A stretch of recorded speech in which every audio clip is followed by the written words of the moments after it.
राधे राधे दोस्तों। आज मैं आपको राधा के जन्म से जुड़ी हुई कुछ महत्वपूर्ण बातें बताने जा रही हूँ। सुनिए।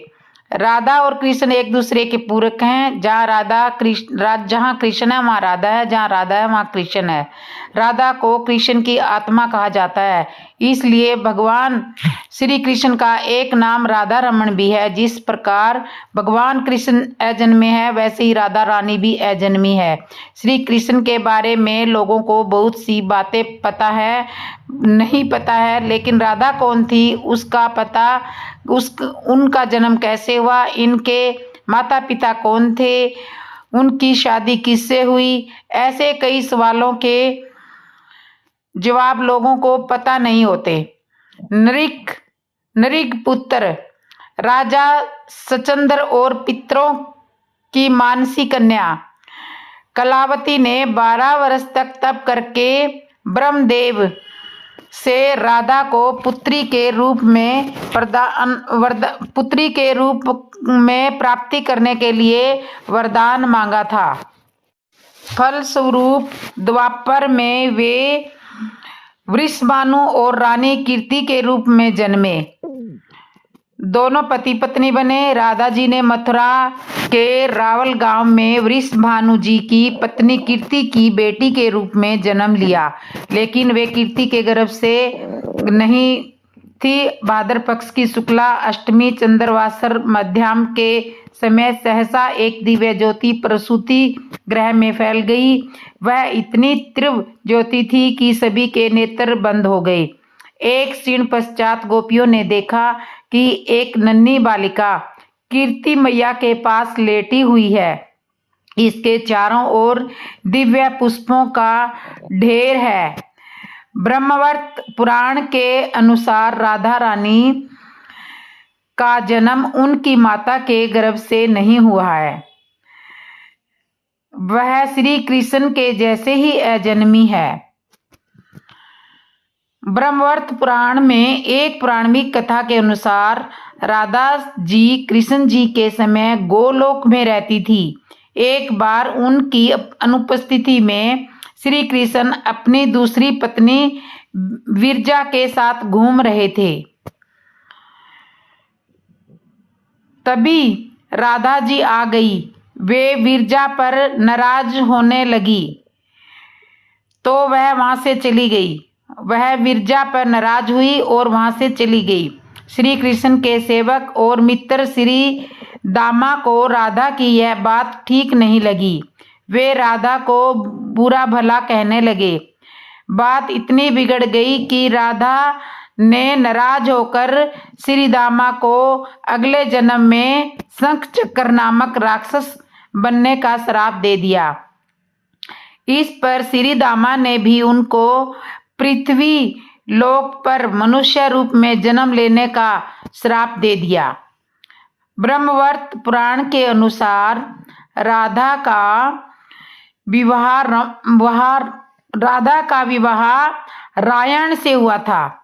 ब्रह्मवर्त पुराण के अनुसार राधा का विवाह रायण से हुआ था। रायण भगवान श्री कृष्ण का ही अंश थे। राधा को जब श्राप मिला था तब श्री कृष्ण ने उनसे कहा था कि तुम्हारा जन्म मनुष्य रूप में होगा, लेकिन तुम सदा मेरे पास रहोगी। कृष्ण और राधा स्वर्ग में विचरण करते हुए अचानक एक दूसरे के सामने आ गए।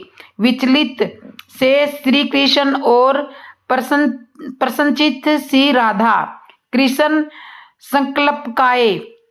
सकपलाए, श्री कृष्ण सकपकाए। राधा मुस्कुराई। इससे पहले कृष्ण कुछ कहते राधा बोल उठी, कैसे हो द्वारकाधीश? जो राधा उन्हें काना काना कह के बुलाती थी, उनके मुख से द्वारकाधीश का संबोधन श्री कृष्ण को भीतर तक घायल कर गया। फिर भी किसी तरह अपने आप को संभाल लिया और बोले राधा से, मैं तो तुम्हारे लिए आज भी काना ही हूँ। तुम तो द्वारकाधीश मत कहो।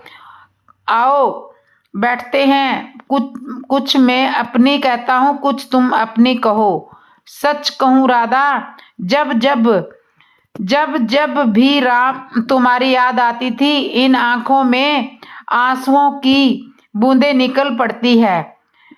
राधा बोली, मेरे साथ ऐसा कुछ नहीं हुआ, ना तुम्हारी याद आई ना कोई आंसू बहा, क्योंकि हम तुम्हें कभी भूले ही कहाँ थे जो तुम याद आते। इन आंखों में सदा तुम रहते हो, इन आंखों में तुम सदा रहते हो, कहीं आंसुओं के साथ निकल ना जाओ, कहीं आंसुओं के साथ निकल ना जाओ, इसलिए रोते भी नहीं थे। प्रेम के अलग होने पर तुमने क्या खोया, इसका एक आईना दिखाऊं आपको, कुछ कड़वे सच। प्रश्न सुन पाओगे तो सुनाऊं। कभी सोचा इस तरक्की में तुम कितने बिछड़ गए। यमुना के मीठे पानी से जिंदगी शुरू की और समुंदर के खारे पानी तक पहुंच गए।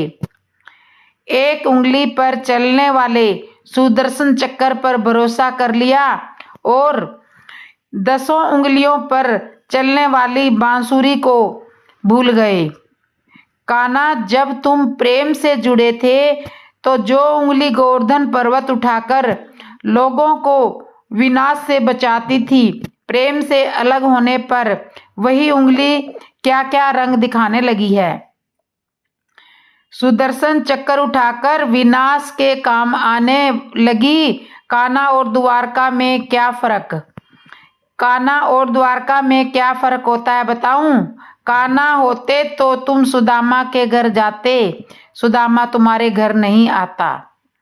युद्ध में और प्रेम में यही तो फर्क होता है। युद्ध में आप मिटाकर जीतते हैं और प्रेम में आप मिटकर जीतते हैं। कान्हा, प्रेम में डूबा हुआ आदमी दुखी तो रह सकता है। कान्हा, प्रेम में डूबा हुआ आदमी दुखी तो रह सकता है पर किसी को दुख नहीं देता। आप तो कई कलाओं के स्वामी हो, स्वप्न दूर दृष्टा हो, गीता जैसे ग्रंथ के दाता हो, पर आपने क्या निर्णय किया? अपनी पूरी सेना कौरवों को सौंप दी और अपने आप को पांडवों के साथ कर लिया। सेना तो आपकी प्रजा थी, राजा तो पालक होता है, उसका रक्षक होता है। आप जैसा महाज्ञानी उस रथ को चला रहा है, आप जैसा महाज्ञानी उस रथ को चला रहा है जिस पर बैठा अर्जुन आपकी प्रजा को ही मार रहा था। अपनी प्रजा को मारते देख आप में करुणा नहीं जागी, क्योंकि आप प्रेम से शून्य हो चुके थे। आज भी धरती पर जाकर देखो, अपनी द्वारकाधीश वाली छवि को ढूंढते रह जाओगे।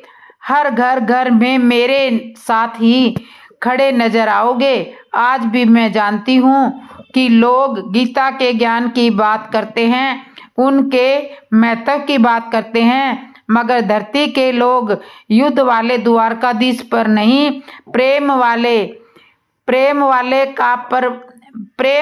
का पर भरोसा करते हैं। गीता में मेरा दूर दूर तक भी नाम नहीं है, पर आज भी लोग उसके समापन पर राधे राधे कहते हैं। तो दोस्तों, हमारी यह कहानी आपको अच्छी लगी हो तो एक लाइक करके वीडियो को शेयर कर देना और इसी तरह कहानी सुनने के लिए मेरे चैनल को सब्सक्राइब कर लो।